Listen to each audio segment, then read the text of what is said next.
मंत्री जतिन ने मांगा सड़कों में गड्ढों का हिसाब। बरेली में डीएम ने मदरसा सर्वे में जुटाई टीमें। भाजपा नेता विशाल गंगवार गिरफ्तार, थाने से छूटे। बरेली के आशीष हत्याकांड में दोस्त निकले कातिल। चैम्बर हटाने से नाराज अधिवक्ता डीएम से मिले। और बरेली की शख्सियत में मशहूर शायर नुमान अली।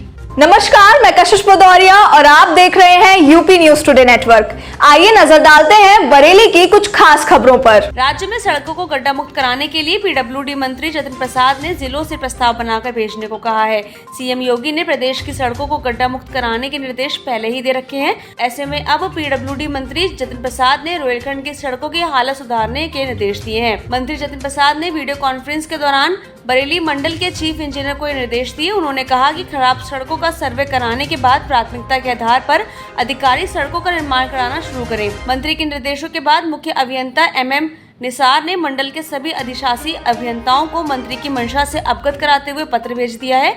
मंत्री ने कहा है कि जिन सड़कों में गड्ढे हो गए हैं उनकी सूची बनाकर प्रस्ताव भेजा जाए। यूपी सरकार के आदेशों के बाद सूबे में अवैध रूप से चल रहे मदरसों पर शिकंजा कसने की तैयारी शुरू हो गई है। बरेली के मदरसों के सर्वेक्षण के लिए प्रशासन ने पूरी तैयारियां कर ली हैं। शासन से आदेश मिलने के बाद बरेली में बीएसए और अल्पसंख्यक कल्याण अधिकारी के नेतृत्व में गठित टीमें मदरसों का सर्वेक्षण करेंगी।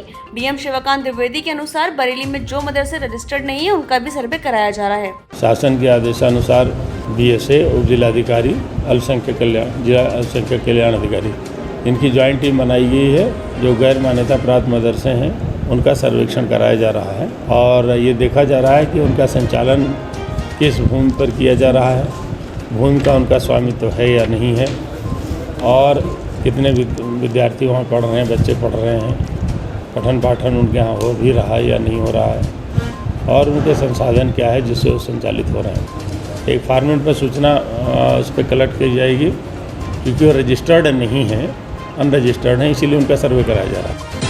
पिछले दिनों वीडियो टीम से हुए विवाद में बरेली पुलिस ने बीजेपी नेता विशाल गंगवार को गिरफ्तार कर लिया। विवाद तब हुआ था जब प्राधिकरण की टीम सरकारी जमीन को कब्जा मुक्त कराने गई थी। बीडीए की टीम ने विशाल गंगवार सहित कई लोगों के खिलाफ थाना इज्जत नगर में सरकारी कार्य में बाधा डालने, धमकाने आदि के मामले में रिपोर्ट दर्ज कराई थी। देर रात पुलिस ने विशाल पर कार्रवाई कर दी और उन्हें थाने ले आई। सुबह भाजपाइयों को जब इस बात की जानकारी हुई तो तमाम नेता और कार्यकर्ता थाने में जुट गए। बरेली से लखनऊ तक फोन घनघनाते रहे। 7 साल से कम सजा की धाराओं का केस होने के चलते विशाल को दोपहर थाने से जमानत दे दी गई।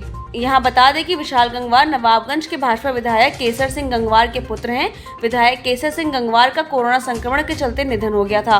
विशाल अब राजनीति में सक्रिय हैं और बरेली के 100 फुटर रोड पर रहते हैं। उसमें भी मुकदमा बीडी के द्वारा पंजीकृत करवाया गया था। उसमें भी जो विधिक कार्रवाई है, नियम सम्मत है, विधिक कार्रवाई की जाए। दोस्त के मुंह से बीवी की बुराई दूसरा दोस्त बर्दाश्त नहीं कर सका तो उसने देखते ही देखते साथी को बेरहमी से मौत के घाट उतार दिया। बरेली के आशीष हत्याकांड का पुलिस ने चंद घंटों में खुलासा कर दिया है। दोस्तों के साथ हुए विवाद के बाद आशीष का उसके दोस्तों ने मर्डर कर दिया है। मंगलवार सुबह होटल कर्मी आशीष का शव सुभाष नगर इलाके के एक निर्माणाधीन मकान से लहूलुहान हालत में मिला था।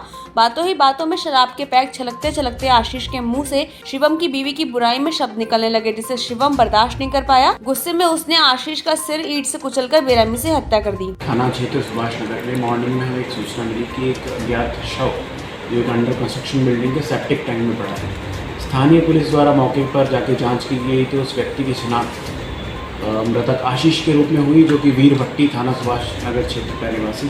जो मृतक आशीष है वो अपने 2 दोस्त जिनका नाम शिवम कुमार और रजत कुमार है, उनके साथ ही कल रात से ही गायब था और उनके साथ शराब का सेवन कर रहा था। शिवम कुमार की पत्नी के ऊपर मृतक आशीष ने कुछ टिप्पणी की थी, जिसकी वजह से शिवम कुमार ने ईंट से आशीष की हत्या कर दी, जिसमें रजत कुमार का भी उतना ही हाथ है। धारा 302 और 201 में मुकदमा पंजीकृत करके इन दोनों की गिरफ्तारी करके इनको जेल भेजा गया।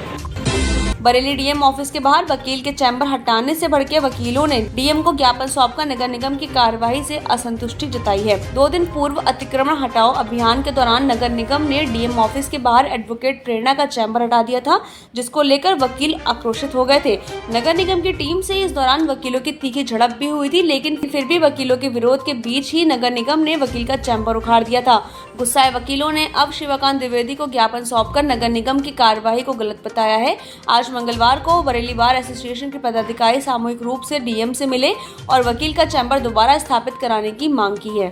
इसलिए है कुछ गलतफहमी के कारण हमारी एक अधिवक्ता है प्रेरणा, जो कि उससे बिस्तर अलाट नहीं है, तो सीट के पीछे कुछ थोड़ी सी कहासुनी हुई थी, जिसमें अधिवक्ताओं द्वारा ये निर्णय लिया गया कि कोई भी अधिवक्ता बगैर बार एसोसिएशन को अपने कॉन्फिडेंस में लिए कहीं पर कोई सीट नहीं डालेगा, ना किसी सरकारी जगह पर कब्जा करेगा। ये हमने प्रस्ताव पारित किया। प्रस्ताव पारित होने के बाद आज सुबह ये पता चला कि प्रेरणा सिंह के खिलाफ एक मुकदमा दर्ज कराया 8 लोग और अन्य 8 लोग थे कि उनके खिलाफ, जिस संबंध में हम जिला मजिस्ट्रेट महोदय से मिले, सिटी मजिस्ट्रेट साहब भी थे। हमने कहा इनके खिलाफ कार्रवाई नहीं होना चाहिए। उन्होंने आश्वासन दिया कि भविष्य में कोई कार्रवाई नहीं होगी। हमने भी उन्हें आश्वासन दिया कोई सरकारी ज़मीन पर अवैध रूप से कब्जा करने का प्रयास नहीं करेगा। धार अवैध कब्जा वालों के साथ में नहीं है। बरेली की शख्सियत में आज बारी है मशहूर शायर अकील नोमानी की, जो शेर, शायरी और गजलकार हैं, जिन्होंने शायरी की दुकान में कमाल करते हुए कई बेहतरीन शेर और शायरी की रचना की है। नोमानी ने अब तक शायरी की कई किताबें भी लिखी हैं। उनकी 20 से अधिक गजलों का संग्रह भी सामने आ चुका है। नाम अब पहचान का मोहताज नहीं रहा। अब तक कई मुशायरों और काव्य सम्मेलनों सम्मानित किया जा चुका है। ऐसी ही इंफॉर्मेटिव वीडियोस के लिए देखते रहिए न्यूज़ टुडे नेटवर्क और हमारे चैनल को लाइक, शेयर, सब्सक्राइब करना ना भूलें।